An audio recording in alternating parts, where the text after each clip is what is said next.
नमस्कार, स्वागत है आपका। आप देख रहे हैं एबीपी गंगा। मैं हूं आपके साथ प्राची पारशियर। बुलेटिन की शुरुआत करेंगे। यूपी में 2.5 लाख रुपए के नामी बदन सिंह बद्दो पर पुलिस ने बड़ी कार्रवाई की। मंगलवार को बद्दो और उसके साथियों की ओर से कब्जा की गई जमीन पर बनी दुकानों को बुलडोजर से गिरा दिया गया।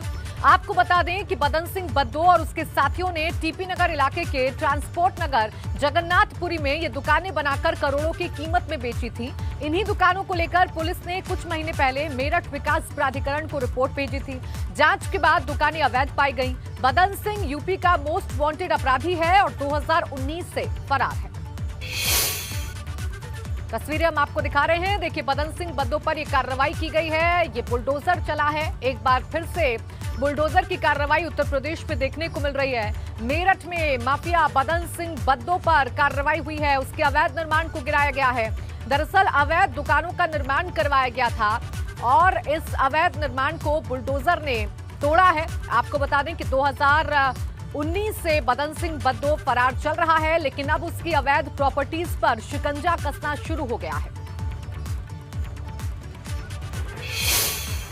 मुख्यमंत्री योगी आदित्यनाथ के दोबारा शपथ लेने से पहले ही बुलडोजर ने कार्रवाई करनी शुरू कर दी है और माफियाओं की फिर से बुरे दिन शुरू हो गए हैं। आप तस्वीरों में देखिए कि ये जो इलाका है ये टीपी नगर की जगन्नाथपुरी इलाका पड़ता है और यहाँ पर 2.5 लाख के इनामी कुख्यात बदमाश बदन सिंह बद्दो ने अपने साथियों के साथ सरकारी जमीन पर कब्जा करते हुए, इसको पार्क की जमीन बताया जाता है, पार्क कब्जाते हुए यहाँ पर अवैध रूप से कब्जा कर लिया था। कई दुकानें और बड़े गोदाम बना दिए गए थे और जब पुलिस ने इसकी मेरठ विकास प्राधिकरण से जांच कराई तो जांच में पता चला कि अवैध रूप से ये जमीन कब्जा कर यहाँ पर दुकान और गोदाम बनाए गए हैं। उसके बाद मेरठ विकास प्राधिकरण की टीम ने कई दुकानों और जो गोदाम है उसको यहाँ पर नेस्तनाबूद कर दिया है। बुलडोजर चला, पूरी तरीके से ढा दिया गया। हालांकि मेरठ विकास प्राधिकरण की टीम ने जो एक समय निर्धारित किया था उस समय से पहले ही सुबह के वक्त ही यहाँ एमडीए की टीम भारी पुलिस फोर्स के साथ पहुंची थी और यहाँ पर जो अवैध दुकानें, अवैध गोदाम थे उनको यहाँ पर ढा दिया गया है। इससे साफ हो जाता है कि आने वाले दिनों में इसी तरह की जो और कार्रवाइयां हैं वो भी बड़ी कार्रवाई देखने को मिल सकती है। शहर में कई ऐसी जगह हैं कि जो भूमाफियाओं ने कब्जा रखी है और प्रशासन और एमडीए और पुलिस मिलकर इन जमीनों से जो अवैध कब्जे हैं वो हटाने का काम पूरी तरीके से कर रहा है। कुछ लोग हमारे साथ हैं, उनसे हम बातचीत कर लेते हैं। आपका नाम जानना चाहूंगा। मेरा नाम आसिफ है जी। अच्छा आसिफ भाई, ये बताइए कि ये आपकी जगह थी क्या? जी मेरी नहीं थी, ये तो शिव कुमार जी की है। हम तो रेंट पे थे यहाँ पे, अपना सामान हटा रहे हैं यहाँ से। आपको नहीं पता था यहाँ पे? नहीं, हमें नहीं पता था। हमें कल रात पता लगा है। अच्छा। हाँ, कल रात हमने अपना सामान हटाना शुरू कर दिया यहाँ से। अच्छा जी। तो सुबह कितने बजे कार्रवाई? ये सुबह 9 बजे कार्रवाई हुई है जी। अच्छा, सुबह 9 बजे? जी जी। अब अपना सामान हटा रहे हैं, जो हमारा सामान है वो हटा रहे हैं यहाँ से। हम तो रेंट पे थे यहाँ पे। अच्छा, लेकिन जिस तरीके से कार्रवाई की गई सही है वो? हाँ जी, कार्रवाई की है। सुबह रात बताए गए थे वो कल, और आज सुबह आके कार्रवाई कर दी इन्होंने। अवैध बताए गए थे रात इसको। अच्छा, अवैध बता जी। तो देखिए, ये वो लोग हैं कि जिन्होंने यहाँ पर जो दुकानें हैं वो ले रखी थी। कुछ लोगों ने खरीद भी रखी थी, कुछ लोगों ने रेंट पर यहाँ गोदाम ले रखा था। लेकिन चूंकि ये अवैध है और मेरठ विकास प्राधिकरण की टीम ने इस पर कार्रवाई कर दी है, साफ हो जाता है कि आने वाले दिनों में माफियाओं के खिलाफ इसी तरीके से जो पुलिस है उसके सख्त एक्शन जारी रहेंगे। वीडियो जर्नलिस्ट सत्येंद्र सिंह के साथ सनुज शर्मा, एबीपी गंगा, मेरठ। यूपी में भाजपा की जीत के बाद एक बार फिर बुलडोजर एक्शन में है। कानपुर में तालाब की जमीन पर कब्जा कर बिल्डिंग बनाने वाले भूमाफिया पर प्रशासन ने एक्शन लिया, जिसके बाद जिला प्रशासन के आदेश पर कानपुर विकास प्राधिकरण के प्रवर्तन दल ने निर्माण को बुलडोजर से ध्वस्त कर दिया। कानपुर विकास प्राधिकरण के मुताबिक 8 करोड़ 75 लाख रुपए की कीमत की जमीन भूमाफिया के कब्जे से खाली कराई गई है। भूमाफिया ने तालाब पर कब्जा कर पक्के मकान बना रखे थे और उनकी रजिस्ट्री भी कराई थी, जबकि पुराने सरकारी दस्तावेजों में जमीन तालाब के नाम दर्ज है।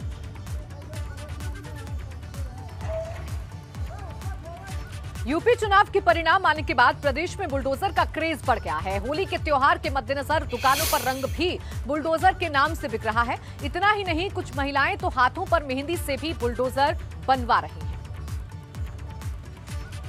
तो आपको बता दें कि जिस तरीके से यूपी चुनाव में बुलडोजर का जिक्र होता रहा और बुलडोजर का जो क्रेज है वो अब यूपी चुनाव के बाद भी देखने को मिल रहा है। एक तरफ होली के त्योहार पर रंग भी बुलडोजर के नाम पर मिल रहे हैं, तो वहीं महिलाएं भी बुलडोजर की मेहंदी अपने हाथों पर लगवाती हुई नजर आ रही हैं। दोनों तस्वीरें प्रयागराज के आपके सामने हैं।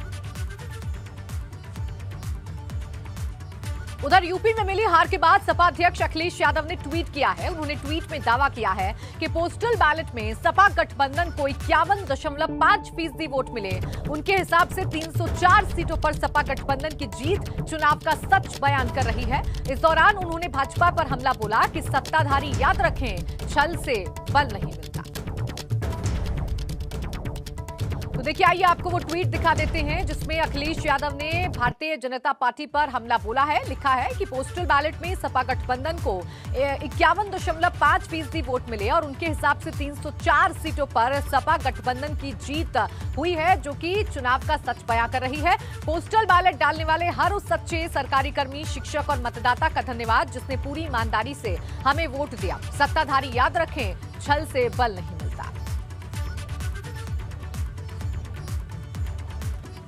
यूपी चुनाव के नतीजों के बाद सियासी पार्टियों में खलबली मची है। ये बात आज एक बार फिर से साबित हो गई।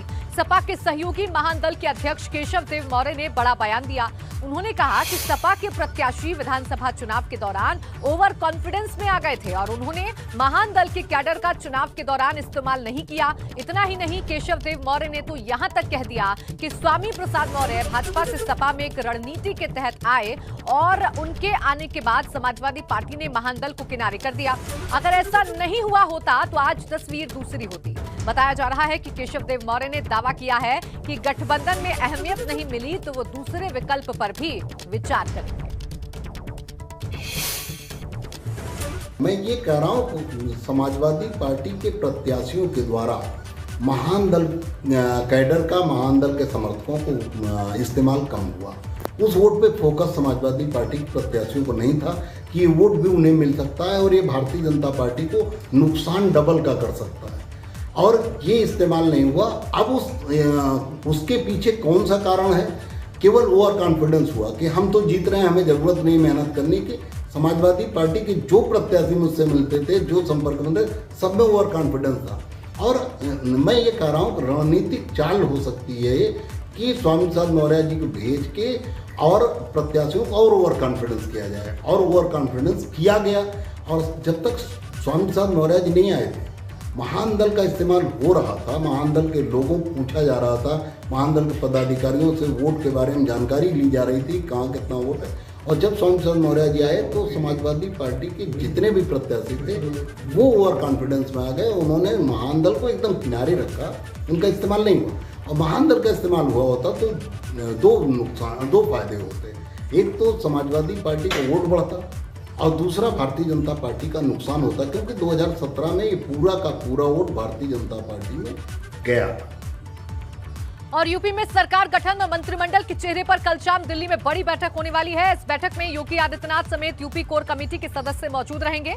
बैठक में भाजपा अध्यक्ष जेपी नड्डा, यूपी के पर्यवेक्षक अमित शाह, संगठन महामंत्री बीएल संतोष भी शामिल होंगे। यही नहीं, यूपी प्रभारी धर्मेंद्र प्रधान, राधा मोहन सिंह भी मौजूद होंगे।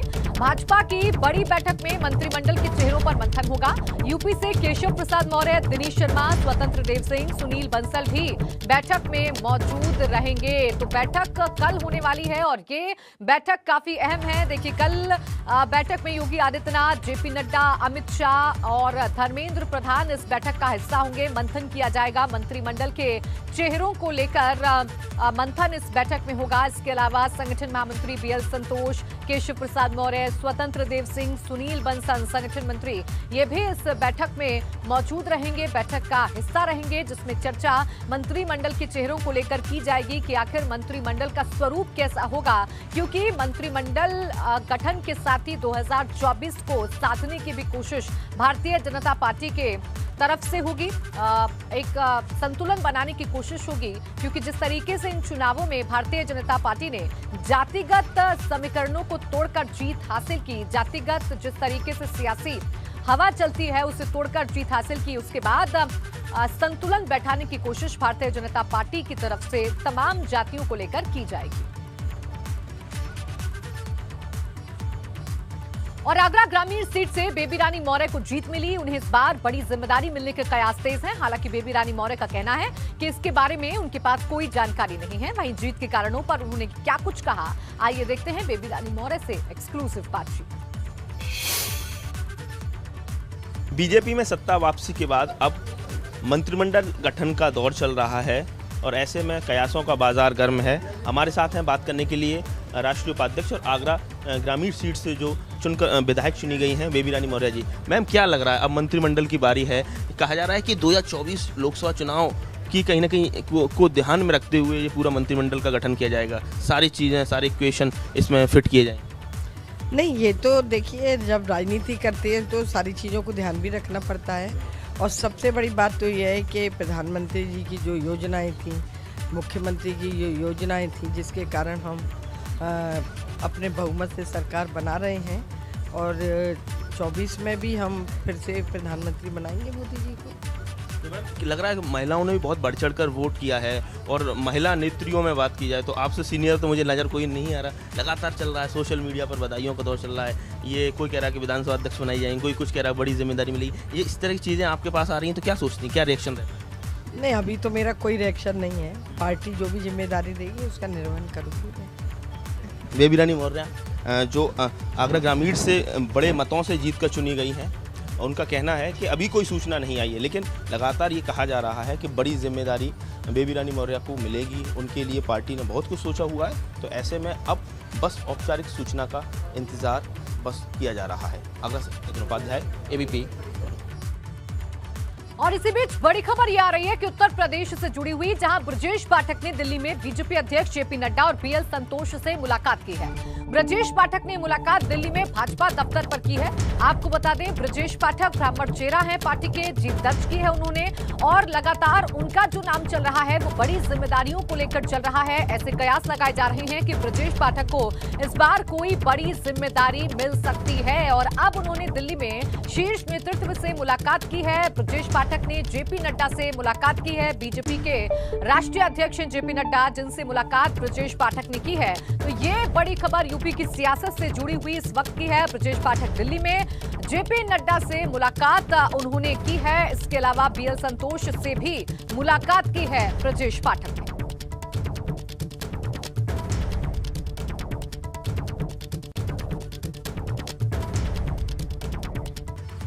चलिए बढ़ते हैं आगे। काशी में चिता भस्म से होली खेली जा रही है। काशी के ऐतिहासिक मणिकर्णिका घाट पर जलती चिताओं के बीच बाबा भोले के भक्त चिता भस्म से मसाने की होली खेल रहे हैं। हजारों लोग जलती चिताओं के बीच चिता की राख से होली खेल रहे हैं। ऐसी मान्यता है कि भगवान शिव अपने भक्तों के साथ भस्म से होली खेलते हैं और रंग भरी एकादशी के दूसरे दिन ये होली परंपरागत तरीके से खेली जाती है। तो काशी और इसके साथ महाशमशान, मणिकर्णिका महाशमशान, और आप देखिए यहाँ पर ये जो भक्त हैं वो चिता भस्म से होली खेल रहे हैं। आप देखिए यहाँ पर नृत्य का माहौल है। वैसे यहाँ साल भर चिताएं जलती रहती हैं, 24 घंटे यहाँ इस महाशमशान पर चिता की आग कभी ठंडी नहीं होती है। लेकिन होली की बात करें तो आज भक्त काशी में और मणिकर्णिका महाशमशान पर चिता भक्ति से होली खेल रहे हैं। आप देखिए काशी में जो भक्ति का, जो मस्ती का, होली की मस्ती का जो सुरूर है किस तरह से चरम पर है। और ये जो होलियाना मिजाज में युवा यहाँ पहुंचे हैं, वो नाच रहे हैं। किस तरह की मस्ती होती है महाशमशान। भैया बहुत मजा आ रही है। आप कानपुर से आए? कहाँ से आए हैं? कानपुर से। कानपुर से आप आए हैं। और आप लोग कहाँ से आए? हम यहीं के हैं, अच्छे हम रहने वाले हैं। अरे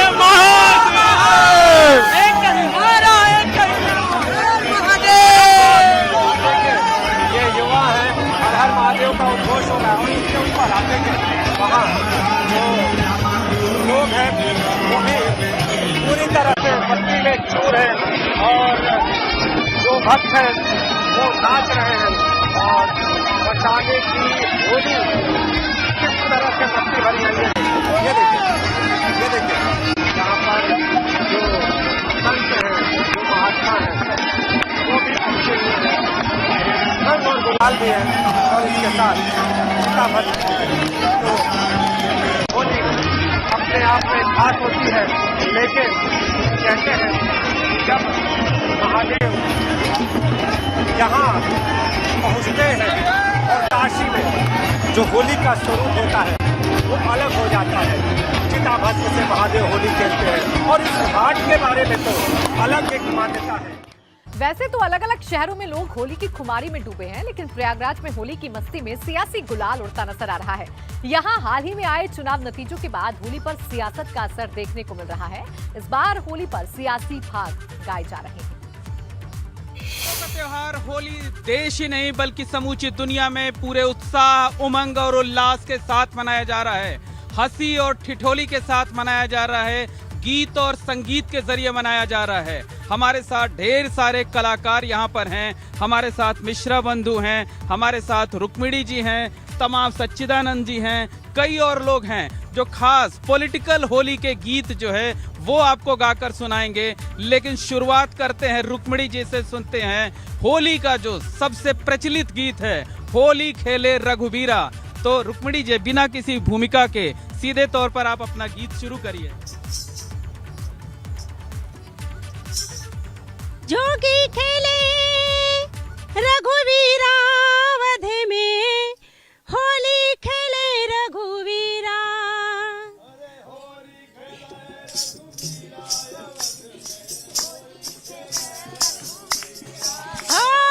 जोगी खेले रघुवीरा वध में, होली खेले रघुवीरा। हिल मिल आवे लोग लुगाई, हिल मिल आवे लोग लुगाई। अरे भाई महलन में भीरा वध में, होरी खेले रघुवीरा। अरे होरी खेले रघुवीरा, अवध में होरी खेले रघुवीरा। ब्रेक के बाद स्वागत है आपका और अब वक्त है मूक बधिर समाचारों का, जिसके लिए हमारे साथ स्टूडियो में मौजूद हैं पिंकी खंडेलवाल। आइए करते हैं शुरुआत। यूपी में मिली हार के बाद सपा अध्यक्ष अखिलेश यादव ने ट्वीट किया है। उन्होंने ट्वीट में दावा किया है कि पोस्टल बैलेट में सपा गठबंधन को 51.5% वोट मिले हैं। उनके हिसाब से 304 सीटों पर सपा गठबंधन की जीत चुनाव का सच बयान कर रही है। इस दौरान उन्होंने भाजपा पर हमला बोला कि सत्ताधारी याद रखें, छल से बल नहीं मिलता। यूपी चुनाव के नतीजों के बाद सियासी पार्टियों में खलबली मची है। ये बात आज एक बार फिर से साबित हो गई। सपा के सहयोगी महान दल के अध्यक्ष केशव देव मौर्य ने बड़ा बयान दिया है। उन्होंने कहा है कि सपा के प्रत्याशी विधानसभा चुनाव के दौरान ओवर कॉन्फिडेंस में आ गए थे और उन्होंने महान दल के कैडर का चुनाव के दौरान इस्तेमाल नहीं किया। इतना ही नहीं, केशव देव मौर्य ने तो यहां तक कह दिया कि स्वामी प्रसाद मौर्य भाजपा से सपा में एक रणनीति के तहत आए और उनके आने के बाद समाजवादी पार्टी ने महान दल को किनारे कर दिया। यूपी में सरकार गठन और मंत्रिमंडल के चेहरे पर कल शाम दिल्ली में बड़ी बैठक होगी। इस बैठक में योगी आदित्यनाथ समेत यूपी कोर कमेटी के सदस्य मौजूद रहेंगे। बैठक में भाजपा अध्यक्ष जेपी नड्डा, यूपी के पर्यवेक्षक अमित शाह, संगठन महामंत्री बीएल संतोष भी शामिल होंगे। यही नहीं, यूपी प्रभारी धर्मेंद्र प्रधान, राधा मोहन सिंह मौजूद रहेंगे। भाजपा की बड़ी बैठक में मंत्रिमंडल के चेहरों पर मंथन होगा। उत्तराखंड कांग्रेस के कार्यकारी अध्यक्ष रणजीत सिंह रावत के हरीश रावत पर आरोप के बाद सियासी गर्मी बढ़ गई है। रणजीत सिंह के आरोप के बाद हरीश रावत ने ट्वीट किया। उन्होंने केंद्रीय नेतृत्व से खुद को निष्कासित करने की मांग की है। उन्होंने ट्वीट में लिखा है कि मेरे ऊपर टिकट बेचने के जो आरोप लगे वो अति गंभीर हैं। यदि पार्टी को ऐसा लगता है तो पार्टी मुझे निष्कासित करे। दिल्ली में उत्तराखंड भाजपा की बैठक चल रही है।